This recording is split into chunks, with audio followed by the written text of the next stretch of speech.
you get that call from Scott Frost, actually, know he wanted to bring you back to his staff. What did that mean to you, and what was that? Oh, obviously, it was a very good moment for me and my family. Obviously, all the time I put in here as a player and over the years as a coach. Uh, just when I was on the staff with Coach Malzahn last year, things the way they ended, there was a lot of uncertainty in the situation for being the next head coach. Obviously, Coach Frost, I had a chance to interview for it, found out about it. Obviously, our relationship from here, and then when we went to Nebraska, always stayed the same. What we're apart. So I thought it was an easy transition, for me, transition from Coach Malzahn's staff to coming back to Coach Frost's staff for all the years I've been here. For him to call you Mr. Orlando, what does that mean when you hear that? UCF, I mean, what does that mean to hear that, to know that your things range was good?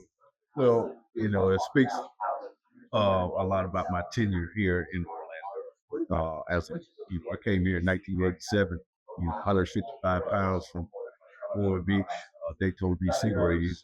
UCF, gave me an opportunity to play football and further my education. And I've been indebted to the city of Orlando and have seen the city grow. With the Orlando Magic football elevation football program from Division II when I was here to where it is now. I've pretty much seen it all that last, you know, 4 decades. So for him to say that, I think he means that, I've been here a long time and been in the community for a long time. I know a lot of people, I obviously, Absolutely. As you just mentioned, Coach Frost did refer to you as Mr. UCF. Obviously, that's just a testament to the impact that you've made on this school, but that also means you've seen a lot of wide receiver groups come in and out of this program. So, what do you want this wide receiver group to be known for?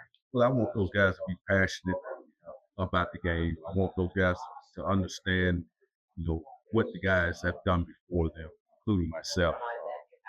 I played with Sean Jefferson and myself. We set a lot of records, in the early days, and there was a standard that we were taught early on, through Bernard Ford, and some of those other guys that came before them.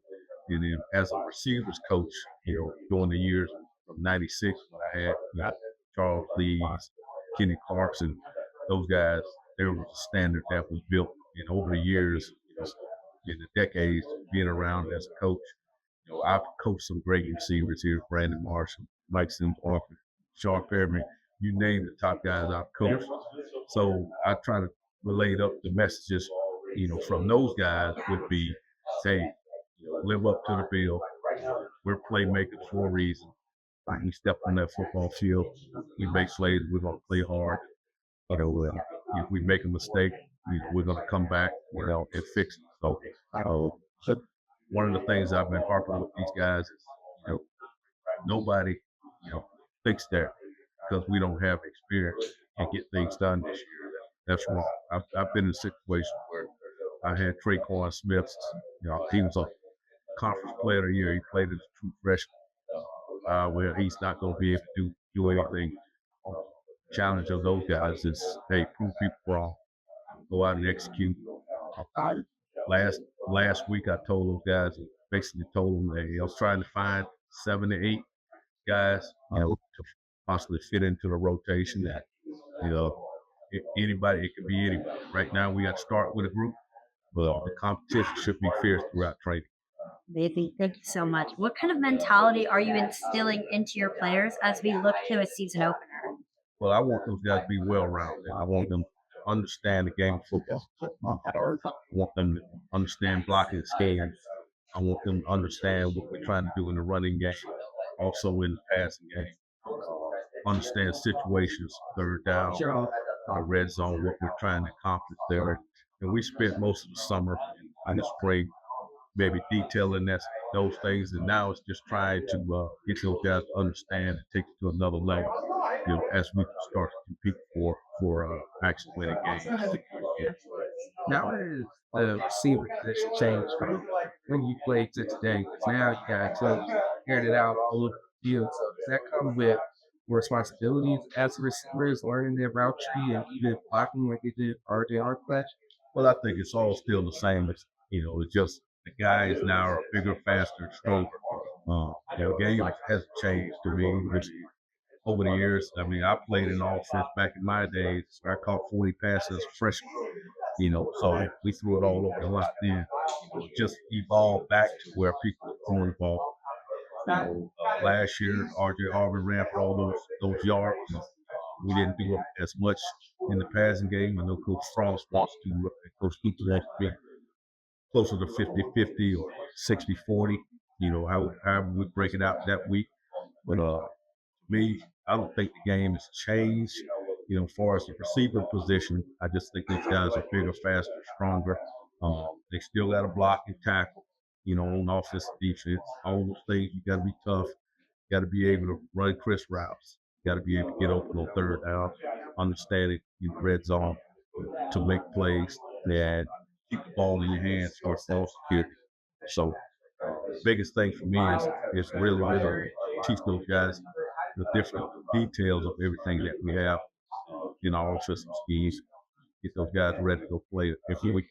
Gosh, anybody stick out there and spring ball that you think like really improved or like, hey, he needs to get better. Well, we have an extra meeting with all the guys. They know exactly where they stood after the spring. Throughout the summer, obviously, as a staff, we got a chance to get away from a little bit. So last Monday, we were back in and kind of being around. I kind of popped my head in a couple of times over watching the guys train. I thought for as a whole this summer, all the guys you can see their body structure has changed.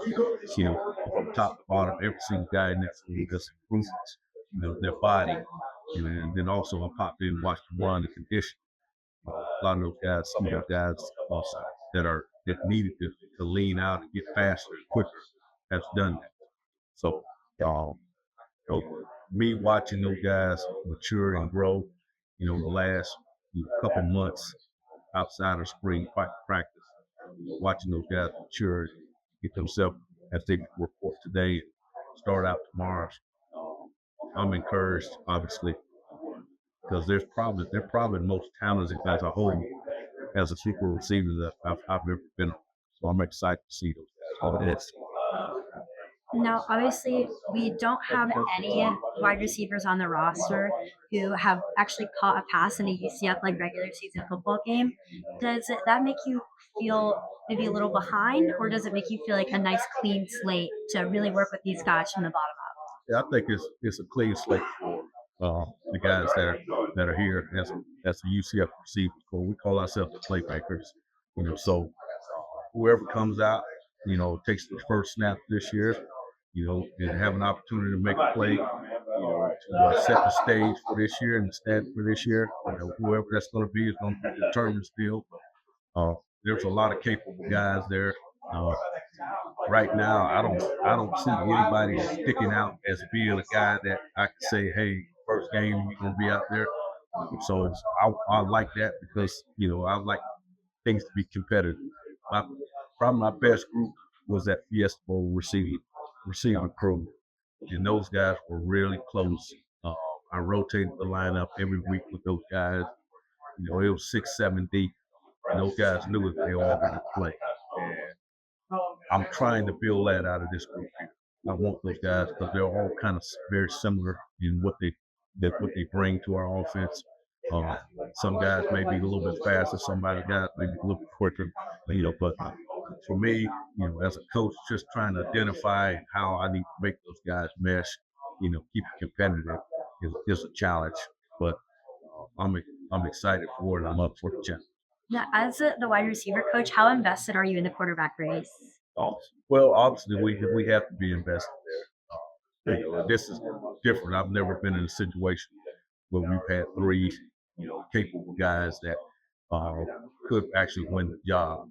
Normally, there's a situation where after we won the Fiesta Bowl, we had competition with Pete Canova and Justin. and Justin who Holman, Justin Holman, and we went over to we were just talking about it. We went over to uh, Ireland to play, and peaked in Nova Slate the first half. Justin came in, took us almost back to where we won the game against Penn State, and that he became the starter. We ended up going on a roll and ended up winning the conference that year. Having three quarterbacks in a competition, a little bit different for me, which football is football. Whoever's the guy, with receiving course going to rally around, tight end course going to rally around, offensive line, and the running backs, they're going to rally around that guy. Hopefully, the relationships we built with all the guys, if there's a change down the road, it's just going to be a natural. I have something. Thank you so much.